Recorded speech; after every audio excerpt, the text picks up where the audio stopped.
మీతో ఒక ముచ్చట చెప్పాలండి. ఊర్లో ఒక్కడి ఇట్లా ఆపుతారు బోటు. ఆ ఊరిని ఒకసారి చూసి రమ్మని తోలుతారు. ఆ ఊరు పేరు పేరంటాలపల్లి.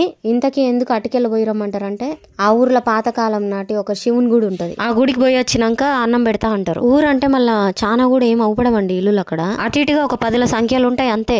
ఆ ఊరు కొంచెం గట్టు మీద ఉంటది. పైకి పోతానికి కొన్ని ఒక 100 మెట్ల దాకా ఉంటాయి. ఇక్కడ ఒక రకమైన గిరిజన తెగ వాళ్ళు ఉంటారు. వెదురుతోటి మంచిగా అల్లి ఆ అల్లిన వాటికి రంగులు అద్ది అక్కడ అమ్మడానికి పెడతారు.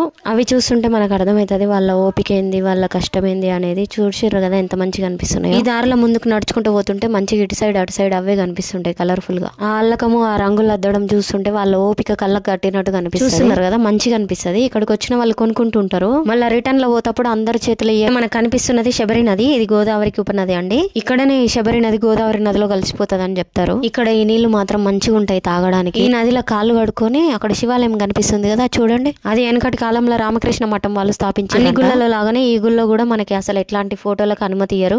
మస్తు రూల్స్ ఉంటాయి ఇక్కడ.